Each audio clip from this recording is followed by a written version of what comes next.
bienvenue à Star Wars en direct, la voix du fandom Star Wars. On a un Danny Pépé juste accompagné encore une fois de Sébastien. Salut Danny.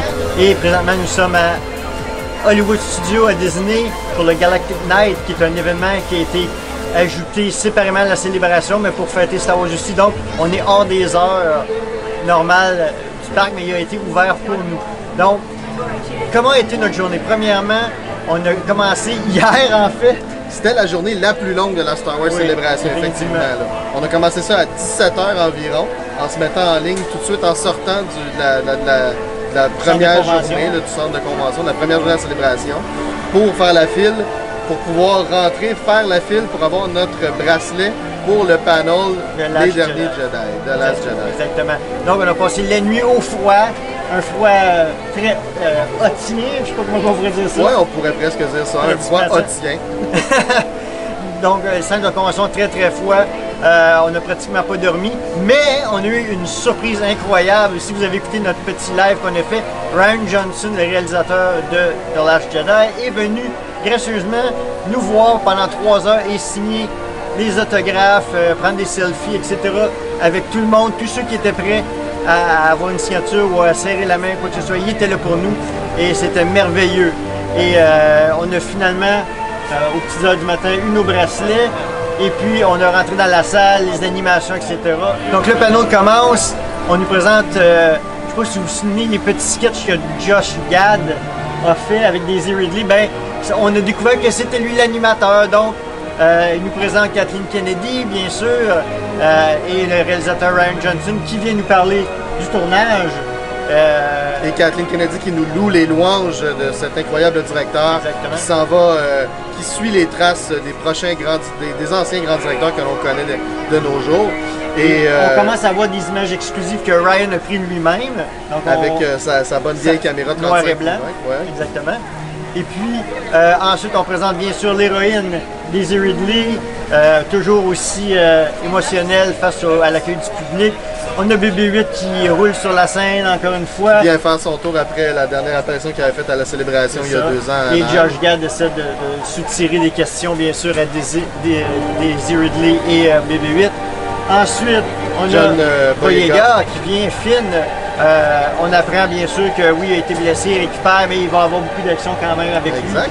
Et là, il restait 2 chaises sur la scène. On n'était pas trop sûr à qui s'attendre. Exactement. Et on a eu Kelly Marie Tran, qui est la nouvelle actrice qu'on a appris était une technicienne de la Résistance. Exactement, du prénom Rose. Rose, exactement. Donc, c'est un personnage qui va tomber dans une aventure qui n'était peut-être pas prévue pour elle. Donc, elle était très excitée, cette nouvelle actrice, et elle était vraiment subjuguée de l'accueil, était très émotionnelle même. De rentrer dans la famille des fans de Star Wars. Exactement, tout l'accueil qu'elle recevait. Qui, pour citer Rian Johnson, est la meilleure famille de fans au monde. Au monde, exactement. Et on a terminé avec le grand maître lui-même, Mark Hamill, Luke Skywalker, bon, qui nous expliquait un peu son rôle, jusqu'à ce que Kathleen Kennedy l'interrompt pour dire qu'il y a un rôle significatif, plus que qu'est-ce que Mark Hamill nous mentionnait. Exactement. Bien sûr, ensuite, on nous a présenté la superbe belle affiche teaser. Ben oui. Où on voit Ray. Je me recule 30 secondes.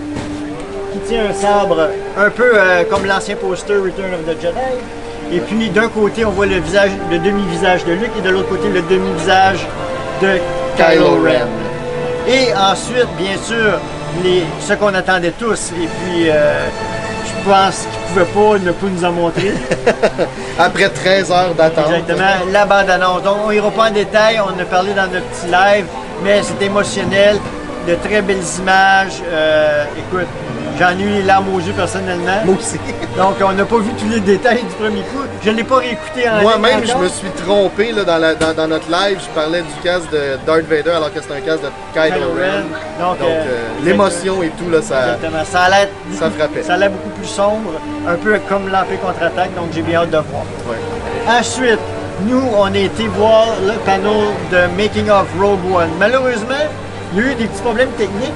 Et puis le panneau a été raccourci d'environ une demi-heure. Donc ils ont condensé, ils ont sauté des choses qui auraient été intéressantes de voir plus en détail. Donc on voyait beaucoup de séquences pré-animation et version finale Ouais. Des nouvelles technologies qu'ils ont utilisées dans Rogue One. Des défis qu'ils ont eu à relever, des défis Exactement. qu'ils se sont donnés eux-mêmes. Et beaucoup d'informations de la part de grandes personnes chez Lucasfilm comme John Knoll, Doug Chiang et Matthew Wood qui travaillent chez Skywalker Sound. Du côté D'ailleurs, on a eu un sonore. preview du film sans la musique, avec seulement finale. les noms, avec seulement les sons là, de sable laser de Darth Vader et les tirs de blaster des rebelles. Le four, les sounds, C'était- des soldats, etc. Ben ouais, c'est ça, là, les coups, les pas de course là, de leurs bottes et tout. C'était assez impressionnant de voir à quel point la musique, ça change le ton d'un film là, énormément. Donc, ça concluait vraiment le panneau de Rogue One. de Rogue One. Ensuite, on a été rapidement chercher les exclusifs d'Hasbro. Bon, ça, bon. on a fait un petit peu le tour du plancher de la convention Ouais, rapidement. Pour On n'a voir pas- un peu où ouais. on était rendu nos amis de Frank Dirio de Diorama Workshop Ça. avec sa Death Star. On n'a pas été très en détail. On va y retourner plus demain et après-demain, samedi, dimanche. Maintenant, ensuite, moi, personnellement, j'ai été à la présentation de Fantasy Flight Game, donc le jeu de miniature. Très intéressant. Il n'y a pas eu beaucoup de dévoilements, mais le plus gros dévoilement va être le 3e pack de booster qui va probablement sortir cet automne ou cet hiver. Ils n'ont pas donné de date. C'est le Empire quelque chose. Je me souviens pas. Mais sur la couverture, on a Sabine Wren de Star Wars Rebels et c'est l'actrice Trisha Sikar qui est venue nous présenter le booster pack elle-même devant les fans. Donc c'est très intéressant. Et ils ont fait tirer des cartes individuelles sans le dé. Parce que c'est une carte du jeu Star Wars Destiny. Donc une carte seulement démo qui n'est pas encore en jeu. Donc c'était surtout ça. On a répondu aux questions des fans. Il n'y a pas eu de dévoilement quelconque parce que ça a déjà été. La plupart des nouvelles vagues ont été dévoilées il y a une semaine ou deux. Donc il n'y avait rien vraiment à représenter. Puis c'était relativement court. Ils étaient aussi en retard eux autres ici parce que plus les panneaux l'avancent durant la journée, plus ils sont en retard. Donc c'était un des derniers de la journée. Donc ça s'est conclu assez rapidement. Donc quand même intéressant pour les fans surtout. J'ai bien apprécié. Et après on est retourné à l'hôtel pour se préparer à venir ici. Qu'est-ce qu'on a vu ici, Sébastien? La merveilleuse soirée Star Wars Galactic Night de Hollywood Studios, qui était une soirée particulièrement faite pour les fans, avec 8 points de photographie où on pouvait collectionner des autocollants qui ne sont pas encore collés sur cette merveilleuse badge et qui révèlent un secret lorsqu'exposés sous certaines lumières. Et donc, on a pu enfin faire le Star Tours à Danny. Yeah, finalement! Hein, qui a eu quand même un bon voyage là, Oui. avec 4 planètes, là, pas Ouais, seulement 3. en fait, on a fait la Kashyyyk, Genesis, Death Star Et l'arrivée. on a terminé dans la flotte rebelle. Ouais, exactement. Donc, très intéressant pour ma première expérience. Ça brassait un peu plus que je pensais, donc j'ai été bien heureux. C'était quand même très intéressant. Ensuite aussi, on a été manger, rien de particulier. Non, on a fait un bon petit souper au ABC Commissionary, qui est un restaurant ici très connu chez Hollywood Studios. Et on s'est mis en place pour les feux d'artifice, qui était le clou de la soirée. Donc, on va probablement vous donner des petites images de ça, là, photos ou un petit peu de vidéos, ce qu'on va pouvoir vous offrir. Exactement. Parce qu'il y avait quand même pas mal de monde, on devait être au moins 10 000 festivaliers qui étaient ici ce soir. Pas seulement des gens de la célébration. Il faut le dire, le parc était exclusivement pour ceux qui avaient payé les billets. Exactement, donc c'était vraiment là, pour les gens qui étaient ici pour le Galactic Night, qui a été un billet d'environ 140 $ US. Là. Exactement.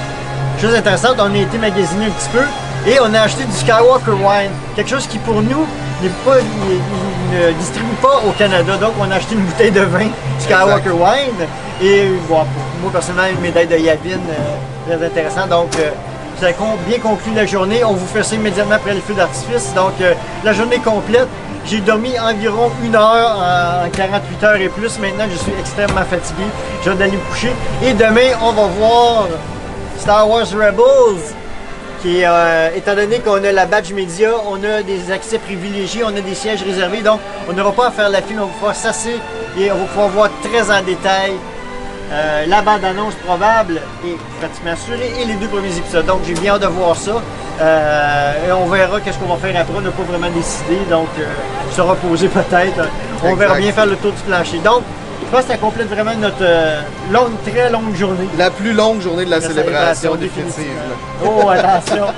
Donc merci d'avoir été à l'écoute de notre compte rendu de la journée 2.